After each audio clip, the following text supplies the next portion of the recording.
performance. Incredible. Yes. And I think I need to just take a moment and take that in. I think too often in life, we don't pause to receive. And it is really, I'm incredibly humbled. I really am. So thank you. Thank you so much. Thank you for saying that. We feel your humility. We feel it. So this year has been a juggernaut for you. The Substance, we'll talk about that later, but my God, The Substance. If you haven't seen it, oh boy, do you have homework. Capote and the Swans, absolutely gorgeous performance in Capote and the Swans. Landman on Paramount Plus, which just premiered this weekend. And the Bratz documentary, which we will talk about later. Andrew had a lot to unpack in that documentary. I think Andrew still has some work to do. So I guess just based on what you just said, how does all of this feel outside of this today and this reception, but this kind of the year of Demi? I feel like we are seeing a wide scope of performance and work from you in a condensed period, but we've known you can do this all along. So how does it feel to share this with us this year? I'm just really sitting in such a place of gratitude and awe and joy. I think we work in an industry that's feast or famine. And, and it's experiencing, as we all do, kind of the lulls or the lows, or that which doesn't feel as uplifting or energizing or creatively inspiring. And one thing I've learned is that something unto itself has no meaning. It only has meaning with that which you give it. And so I look at it with eyes that are in appreciation of both sides. So the lows also allow me to really experience the fullness of the joy of this creative opportunity to really be delving into my art, to be an artist, which is something I love doing. So that's where I'm at with that. It's a good place to be. So we will talk about The Substance and a number of other titles in a moment, but I wanted to talk about you as a substance just sticking to you. Yes. We'll get back to it. It's just waiting. It's like a blob, that bloody blob waiting for us at the end. So much blood and gore. I love it so much. So you have always been so open about your life. Your beautiful memoir, Inside Out, 2019, we really saw a gorgeous book, if you haven't read it. And you've been very frank about your somewhat chaotic childhood and young adult life. And we don't need to go into that because you can read the book. But what I did want to ask is, what provided respite to you during those times, creative respite, where you sort of tune out the chaos of maybe your home life and what was going on, the things that you couldn't control, but were there artistic openings in your life where you found joy, whether it was dance and sing? You have a wonderful voice. I've heard you sing in movies before. I sing along. There's a difference. But was there a teacher who sort of, kind of showed you, oh, there's a life beyond this. There's art. I see something in you. Where did you find that artistic space for yourself amidst kind of these challenges as a young person? It's interesting because I don't think that's a very interesting and beautiful question that I've never really processed or thought about in relation to myself. My childhood was very unusual, and we moved so much in the most bizarre way. Because I was in never less than 2 schools a year. So we were always moving. And I feel like part of my artistic expression was my ability to assess, my hypervigilance, to figure out who was who and where could I fit in, because that became a game, a creative game of reinventing myself to fit in, to find my place, to know not to be too attached, because we'd be packing up that U-Haul pretty quickly. But I think it was in an interesting way. I didn't have what many other actors have, which is, I did theater and a school play. I didn't really have that. So sort of assimilation became your gift. Yes. That's really interesting. Not unlike what it feels like to step on a set and then have that set go away 3 months later and then you're on to the next. Yeah, where you step into a totally unfamiliar environment with all new people. You don't know exactly where everything is, where you fit. And you have it was an incredible skill set that came from that. The downside of it was that I don't think it helped me to know who I was. Interesting. Mm. And you became a model as a teenager. How did that create an entree for you to look into performing? Like, at what point did acting become a reality as something that you wanted to try? Well, what's interesting is that I think I wanted to be an actor. And because I made that decision when I was like 15, almost 16, and then I found very quickly that I was inexperienced and at an age where they would rather cast somebody over 18 to play a teenager. And so I modeled to pay the rent until I turned 18 and could really start to really pursue jobs. Because I learned quick, lie about your age for modeling, and nobody checked. And at what point did you move to LA and devote yourself to the actor's life?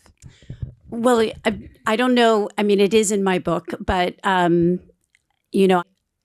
my parents divorced, and I lived with my mother in a West Hollywood apartment building.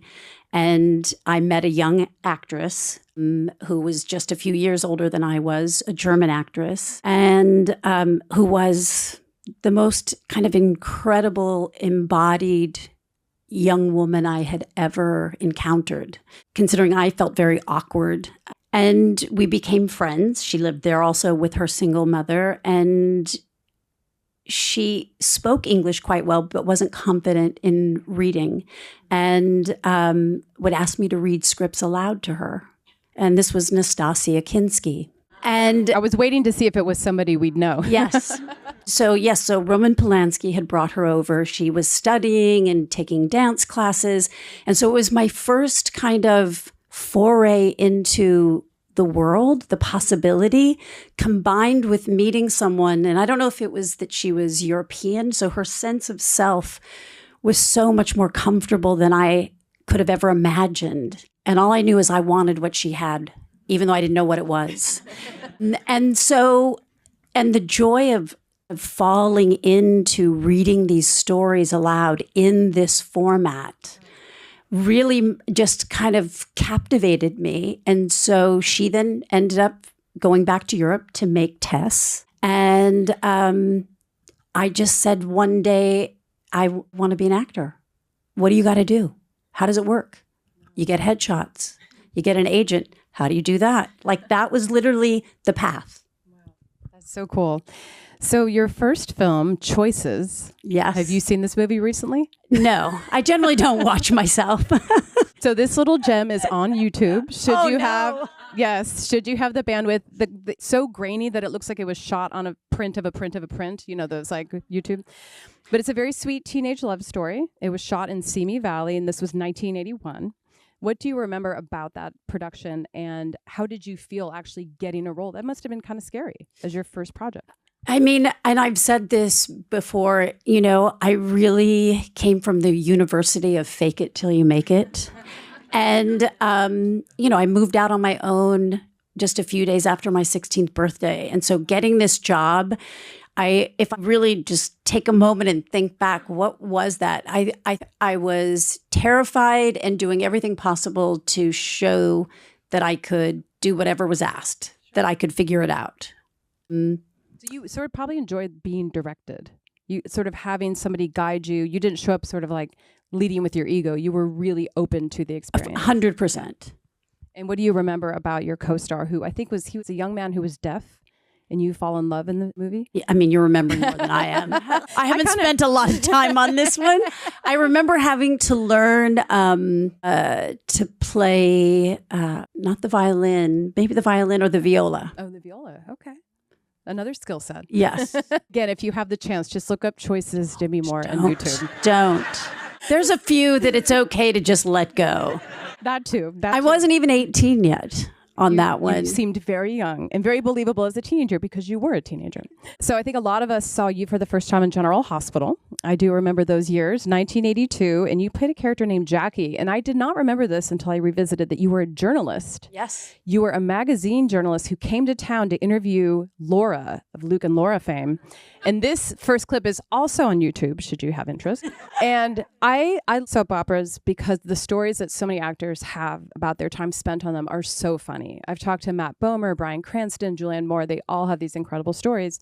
And the through line is they all say it was incredible training. So tell me what you learned about learning lines, the rigor. That's a lot of work that you're pumping out each day. So tell me what you learned about the ethic piece of it. I think, the preparation, when you had your daily scripts, not like weekly, but a daily script where could easily be 20 pages. I think one of the greatest gifts of that, outside of like just being able to, kind of master learning lines, was also how important it was to be present. Because in many cases, you couldn't learn all of those lines, and which is why they have teleprompters there, so that you could learn to kind of hold like what it is that you're saying and be able to then stay present with the other actors. And did you have acting training during this time? Were you seeing like teachers on the side, or did you have classes you would go to sort of hone your skills? I kind of stepped into one class, but this is so illogical. But because there was a part of me in my own justification that felt like if I was in an acting class and they told me I was bad, that it would mean I couldn't do it. But that if I went and auditioned for a job, there could be a lot of reasons why I didn't get it. Maybe they wanted a different type. Maybe it was this. And so it was my own kind of way of buffering, I think, myself from potential rejection. And as I was trying to figure out really what it was to be an actor, like what. Also how to take criticism too, because it's easy to hear maybe you're not doing that properly, and then you learn how to do it better the next day. Which, to be on a set, to take direction, all of that was a joy, right? It was the idea that if you're studying something and they say you're bad, and I'm sure because I moved so much, the idea is if you don't get it all figured out right now, it's over. And so there was a lot of my drive that was very life or death, very survival. Which totally makes sense based on what you just shared. Well, and if you have nothing to lose. That's right. I didn't have anything, so. Well, jumping ahead a few years, you definitely had a lot to lose, and you definitely won a lot from 85 to 86. It's sort of like, this is such a part of our lives. It's almost like so ubiquitous, it's hard to talk about. St. Elmo's Fire, About Last Night, One Crazy Summer, Wisdom. Just an incredible run of films. And again, coming back to the Bratz documentary, revisiting that time, but now seeing it through all of your eyes now, it was very interesting to hear what Andrew had to say and the impact on him. You definitely come across as, I'll say, the most well-adjusted person in the film.